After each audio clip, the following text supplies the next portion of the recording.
Hey guys, welcome back. We are here on my creative world once again because we need to talk about something very important. Chicken farms. Now, if you remember back in the good old days of Minecraft, you used to be able to make a chicken farm in a very compact space. The farm would spawn the chickens and cook the chickens, and it would all require very minimal input from the player. Unfortunately, in the most recent updates, we have to do things a little bit differently, but it can still be done in a efficient way. So we're going to go from the most simple to the most complicated, and we're going to start with the most complicated. As you can see, you got to put these fences here in a very specific way, otherwise the whole system will be messed up. And obviously that's not true at all. It's just a fenced off area. You throw eggs. Sometimes chickens spawn. Apparently they don't. And then when they're ready, you kill them and you eat them. It's good stuff. It's very cheap and it works. But if you want to take that one step further, you add some hoppers to the system, and that's what we got going on here. So all this is doing is collecting the mama chicken's eggs. You take them from her when they're ready, and you throw them in here, and then when the babies are ready, you kill them and eat them. But checking chests and throwing eggs is just way too much work, especially for a video game. So what we're going to do is we're going to automate that process in this farm here.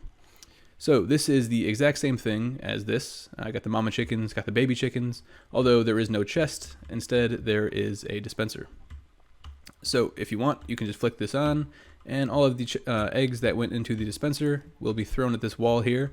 And yeah, out of them will pop babies, and when the babies are grown, you kill them and eat them. And here is just a quick view of that working so people can see what's going on. The booster rails are boosting the cart back and forth, going over this detector, into the repeater, into the dispenser. And if you ever want to turn off that clicking noise, you just flick the switch and the cart will stop. This hopper right here is right underneath those chickens, and yeah, just feeds right into the dispenser. So that's why they all get collected there. If you want to take a more natural approach, we have this design right here, and I'm actually pretty proud of this design because I didn't really have a plan when I started working on it. I just started placing blocks, and next thing you know, I came up with this. As you can see, there is a problem with there's no collection system for the eggs, so this could possibly lag out a server if you don't come and clean these chickens up every so often. It could also create lag in your single player world, I imagine. So this is not a perfect design. If you manage it and tend to it often, then there won't be that big of a problem with the eggs, because right now, as you can see, I let it go and there are just chickens everywhere. But I think it looks nice, and it is, like I said, a more natural approach, right? Like, got some free range chickens going on here. But basically what's happening is underneath this carpet is a dispenser, just like over here, and underneath is where all of the magic is happening. We got some mama chickens, just like in the other one. So they're laying their eggs, doing their thing into this hopper here, which go into this dispenser. And let's just throw all of these in here for the example, because as you can see, nothing's happening right now. And if you noticed, this is hooked up to a daylight sensor. And if you don't know, daylight sensors sense daylight. So right now, it is pretty early in the morning, and the sun is not all the way up in the middle of the sky. But when this thing does get to the middle of the sky, so every single day at noon, this will be strong enough to activate these two pistons. This one here is going to push this block in front of this comparator, which would connect the signal to this repeater, going up and around, and it would create a clock, essentially. So this would just create a flashing pulse of a redstone signal. But right now it's unable to because I pulled this piece out because it is not activated at the moment. In addition to this, it'll also activate this redstone, this note block song. It's just a little jingle. I'm not a musician, but I think it made a cool addition to the whole process. So let's go up top and set it to noon and see what happens every day at noon. So as you can see, every single day right at noon, an egg frenzy happens and all of this new life is created. So all these eggs, as you can see, they're not coming from the chickens up top, they're coming from the mama chickens down below. So all of their hard work for the past 24 hours gets shot out all at once every day at noon. But as I mentioned, you will lose a lot of eggs if you let it run like this and you don't take care of it. If you aren't constantly here collecting eggs, killing chickens, then you will lose a lot of eggs and in turn a lot of chicken meat. So I like the way this one looks. Adds a little bit of flavor to the world, and I think it's a pretty cool creation. But yeah, that'll keep going as long as it's noon. Although it's not 100% efficient, and if you're that type of player, I did figure out a way to create a similar farm to the old lava compact chicken farm that we used to have. Although it does not look as pretty, and I'm not sure I can make it look any better than this. So I will try to explain what's happening here in the best way that I can, although when this happened, I swear I just blacked out and ended up with this in the end. But as you just saw there, that chicken suffocated. And as we discovered with my old cow farm video, when animals suffocate, their drops are still dropped. Part of the reason that the old chicken farm with the lava doesn't work anymore is because those chickens were killed by a lava blade.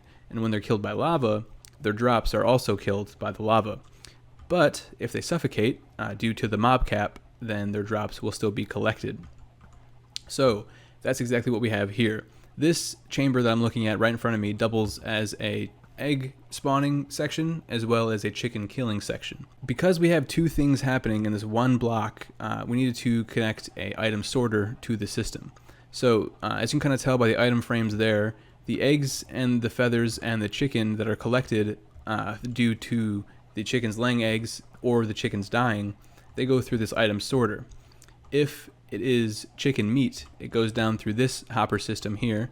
And I can't really explain how item sorters work in this video. There are a lot of good videos online if you want to figure out how an item sorting machine works. But there's just a lot of other stuff happening here, and I kind of want to focus on that. So I'm just going to carry on. The chicken meat will come out here. So basically, if it's chicken meat, it goes down this way. And when it goes down this way, it goes into the furnace. And that's what's happening here. The chicken's being cooked as it's being collected. So that also means you have to add some fuel every so often. But you do get some pretty impressive returns once you get this thing working. It does take a long time to get going if you're playing in survival. Obviously, I have chicken spawn eggs. I can get this thing up to the mob cap immediately. But in survival, you have to wait for the chickens to grow up. Which it takes about 20 minutes to come from a baby chicken to an adult chicken. So you have to wait for the chickens to grow up to their adult selves. And I mean, one thing you can do to speed up the process of creating more chickens to fill up this area is you can add this secondary egg collection section. So that's all this is here. It's just another like mama chicken area like we have in those two farms. All this is doing is laying eggs into this dispenser and being thrown into here. So as I said, the chickens will lay eggs here and they'll also die here. So the meat from the suffocation goes here into the furnace. So at the end we have cooked chicken. Their feathers go out through this item sorting system, and the feathers get collected here just because you want them out of the way of the other items. Obviously you can't cook feathers, so you don't want them going in the furnace, and you don't really want them to be dispensed again because it'll just create an infinite loop within the system. So you just add the feathers to the item sorter to get them out of the system. If they are eggs, however, they go into this section here. And what's happening here is just an item elevator and a dropper, basically. So if this has eggs inside, this comparator will activate, activating this redstone repeater, sending the signal around this way. And you just saw it happen there. And it'll lift the eggs to this level. Once the eggs are on this level, they are also in the same level as the mama chicken area. So all of the eggs will go through this hopper into this dispenser and be thrown back into this section here. So it seems a lot more complicated than it actually is. It doesn't look very pretty, obviously, but it does work in a similar way to the old chicken farm. Instead of killing them with lava, we kill them with suffocation. We get the suffocation through the mob cap being reached. So I think I explained this in the best way that I can. As I was getting ready to say, it looks complicated, but really the most complicated part of it is the item sorting. Because you want the eggs to go in a certain way, you want the feathers to go in a certain way, and you want the chicken to go into the furnace, obviously, because that's the entire point of doing this. If you have any questions, go ahead and put them in the comments. I'll try to answer. I think any questions you might have, though, could be answered just by looking up how to create a sorting system in Minecraft. There are a lot of really good videos. It doesn't take very long to learn how to do it. This was actually my first use of an item sorter, because I've never really wanted to use one before. But for a design like this, you kind of need one. So yeah, it doesn't look very good at all. I'm sure it could be beautified, I guess. But I kind of crammed so many different things into a small area. If you can make this look better, I would love to see it, because I want to use a design like this in my world, but I probably wouldn't throw something like this above ground anywhere, so this type of thing would be hidden in a cave somewhere, and I would just go grab the chicken when I needed it. So thanks for watching. Like I said, if you have any questions, go ahead and throw them in the comments. I will try to respond to as many as I can. If you enjoyed the video, like the video, subscribe if you want to see more, blah, blah, blah, blah, blah, YouTube video things, and I will see you guys in the next one.